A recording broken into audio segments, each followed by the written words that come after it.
कहानी की शुरुआत में कुछ लोग एक लड़की को किडनैप करने के बाद उसे बेरहमी से मार देते हैं और फिर उसकी बॉडी को दफनाने के लिए गड्ढा खोद रहे होते हैं। दूसरी तरफ हम एक लड़की को देखते हैं जिसका नाम तमारा होता है। वो नहाकर रेडी हो रही होती है, तभी उसे रेडियो में न्यूज सुनाई देती है कि शहर में एक लड़की गायब हो गई है और कुछ महीनों से ऐसी घटनाएं बढ़ती जा रही हैं। इसके बाद तमारा घर से निकल ही रही होती है क्योंकि वो अपने दो दोस्तों के साथ ट्रिप पर जा रही है जिनका नाम मैडी और ब्रुक होता है। यहाँ घर से निकलते समय तमारा से मिलने एक पुलिस ऑफिसर आता है जो उसे पसंद करता है। ये दोनों कुछ महीनों से एक दूसरे को डेट कर रहे थे। तमारा पुलिस ऑफिसर से कहती है कि वो अपने दोस्तों के साथ ट्रिप पर जा रही है, इसलिए वो उससे बाद में मिलेगी। इसके बाद तमारा कार लेकर निकल जाती है और अपने दोस्तों को कॉल करके बता देती है कि वो जल्दी उनके पास पहुंच जाएगी। रास्ते में तमारा की गाड़ी का फ्यूल खत्म हो जाता है और उसकी गाड़ी बीच रास्ते में ही रुक जाती है। वो कार को साइड करके सोचने लगती है कि आखिर अब वो क्या करेगी। तभी तमारा की कार के पास एक गाड़ी आकर रुकती है जिसमें से दो आदमी उतरते हैं। ये दोनों भाई होते हैं। इनमें बड़े भाई का नाम मर्फ होता है और छोटे भाई का नाम किब होता है।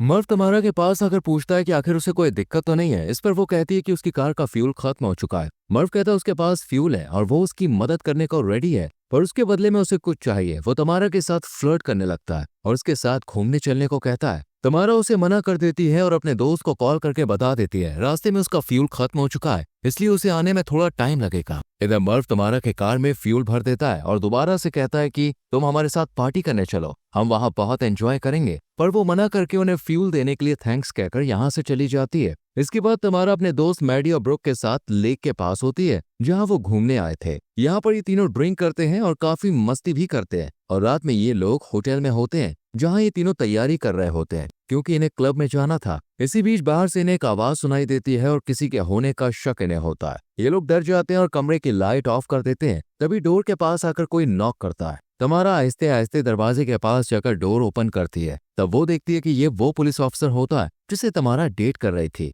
वो उसके लिए फूल लाया था। पुलिस ऑफिसर तमारा से मिलना चाहता था, साथ ही उसे फिक्र भी थी तमारा की, इसलिए वो यहाँ पे आया था। वो बाद में बात करके यहाँ से चला जाता है। इसके बाद ये तीनों तैयार होकर अपनी कार में क्लब की ओर जाने लगती हैं और फिर क्लब पहुंचकर ये तीनों अंदर जाती हैं और बारटेंडर से कुछ ड्रिंक्स मांगती हैं। वो ड्रिंक करने के बाद डांस करने लगती है। कुछ देर बाद मैडी बाथरूम में चली जाती है और एक औरत के साथ ड्रग्स का नशा करने लगती है। उसे ढूंढते हुए तमारा आती है और उसे ऐसा करते हुए देख लेती है। मैडी तमारा से कहती है कि वो किसी को भी इस बारे में ना बताए कि वो नशा कर रही थी। इसके बाद वो दोनों ब्रुक के पास आकर डांस करने लगती हैं। तभी क्लब में दो आदमी आते हैं। ये दोनों मर्व और केब होते हैं जिन्होंने तमारा की कार में फ्यूल भरा था। ये दोनों बारटेंडर को कुछ पैसे देकर ड्रिंक में बेहोशी की दवा मिला देते हैं और वो ड्रिंक को तमारा, मैडी और ब्रुक को देने को कहता है।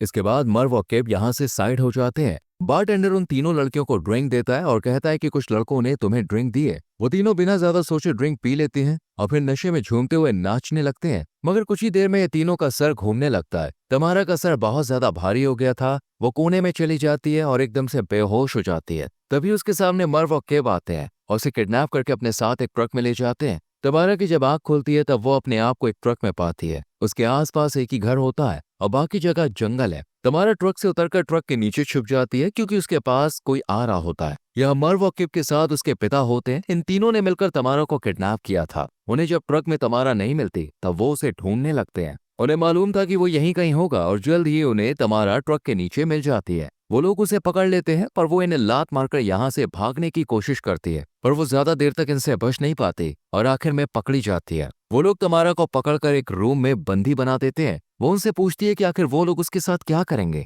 इस पर वो लोग कहते हैं कि हम यहाँ लड़कियों को किडनैप करके लाते हैं और उनकी बलि देते हैं। तमारा कहती कि अगर तुम लोग मेरे साथ ऐसा करोगे तब बिल्कुल भी अच्छा नहीं होगा क्योंकि मैं नॉर्मल फैमिली से नहीं हूँ बल्कि मैं विच फैमिली से आती हूँ और अगर मुझे कुछ हुआ तब तुम्हें चुड़ैल मार डालेगी। ये लोग कहते हैं तुम अकेली लड़की नहीं हो जिसे हमने मारा है, इससे पहले कई और लड़कियों के साथ हमने ऐसा किया है। उन्हें लगता है कि तमारा बचने के लिए चुड़ैल वाली कहानी बना रही है, इसलिए वो तीनों इसे मजाक में लेते हैं और यहाँ से चले जाते हैं। उनके जाते ही तमारा नीचे पड़े फोन को अपने पाँव से अनलॉक करती है और अपने पुलिस ऑफिसर दोस्त को वॉइस मैसेज करके बताती है उसे तीन आदमियों ने किडनैप कर लिया है। उसने वॉइस मैसेज इसलिए भेजा होता है क्योंकि पुलिस ऑफिसर उसका कॉल उठा नहीं रहा था। तभी तमारा का चार्ज खत्म हो जाता है। उधर बाहर मर्द सिगरेट पी रहा होता है और तमारा को मारने के बारे में सोच रहा होता है। तभी घर का दरवाजा अपने आप बंद हो जाता है। उसे लगता है कि किब ने ऐसा किया है। वो उसे दरवाजा खोलने को कहता है। तभी उसके पीछे से हम एक चुड़ैल को जाते हुए देखते हैं जिसे मर्फ देख नहीं पाता है। यहाँ किप दरवाजा खोलता है, तब मर्व उससे पूछता है कि आखिर उसने डोर बंद क्यों किया था।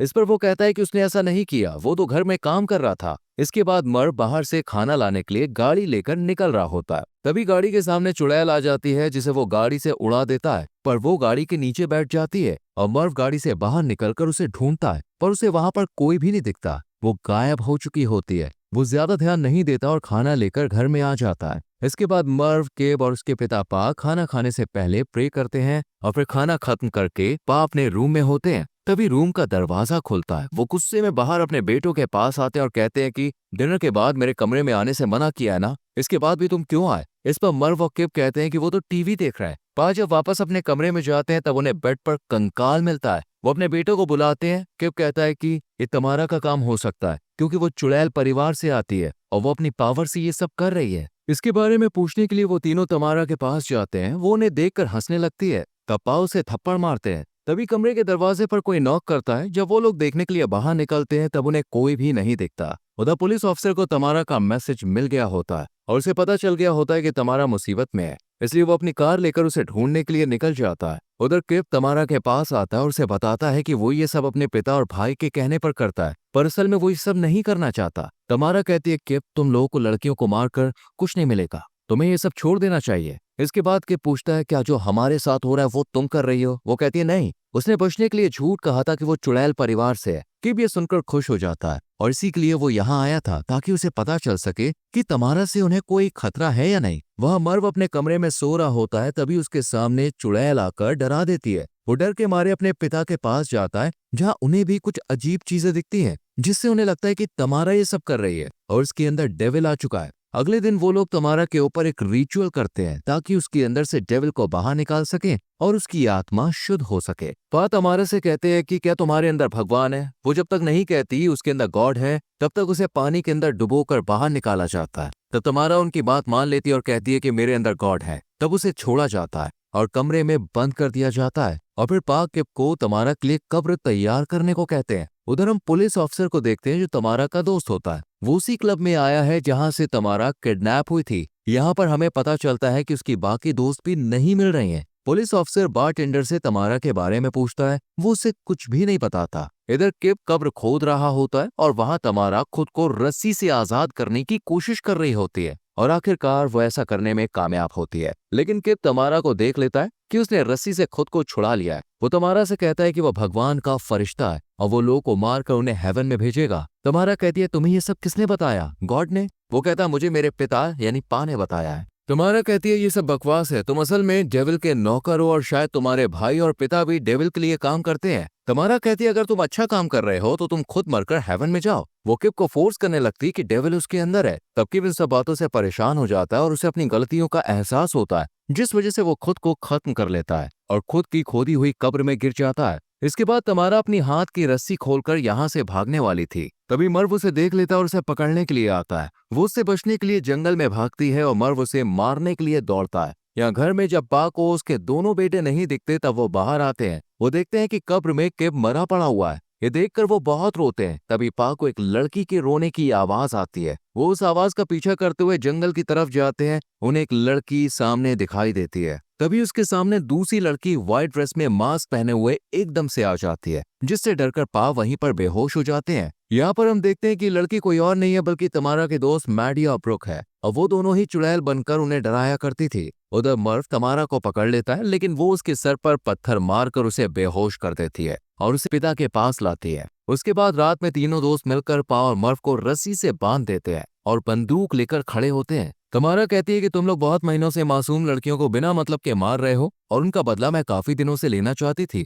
और मैंने ये प्लान बनाया ताकि तुम लोगों को खत्म कर सकूं, जिनमें मेरे दोस्तों ने मेरा साथ दिया और मैं जानबूझकर तुम्हारे जाल में फंसी ताकि मैं तुम्हारा काम तमाम कर सकूं। यहाँ तमारा कहती है, अब मैं तुम्हारे साथ एक गेम खेलूंगी जिसका नाम है 60 एंजल्स, क्योंकि ये 60 लड़कियों को अब तक मार चुके हैं। तमारा कहती है कि तुम दोनों में से जो भी सबसे पहले रस्सी खोलकर भाग पाएगा उसे हम छोड़ेंगे। पा यहाँ जल्दी से रस्सी खोल लेते हैं और भागने लगते हैं, लेकिन तमारा उसे शूट करके मार देती है। फिर मर्व खुद को रस्सियों से छुड़ाकर भागने की कोशिश करता है, लेकिन तीनों उसे ऐसा करने नहीं देती। वो तीनों मिलकर इसे खत्म कर देती हैं। तब तक ऑफिसर गोली की आवाज सुनकर वहां पे आ जाता है। उसे लगता है कि इन तीनों ने अपनी जान बचाने के लिए उन किडनैपर्स को मारा है। वो इन्हें घर ले जाता है। कुछ दिनों के बाद इन लड़कियों को पता चलता है कि शहर में एक और लड़की गायब है और वो तीनों अब उसे ढूंढने के लिए जाएंगी। दरअसल जो किडनैपर होते हैं वो लड़कियों को इसलिए मारते हैं क्योंकि उन्हें लगता है कि उन्हें मारने से वो हेवन में जाएंगे, पर असल में ये सब अंधविश्वास था जिसके चक्कर में उन्होंने कई बेकसूर लड़कियों की जान ले ली। और इसी के साथ ये मूवी खत्म हो जाती।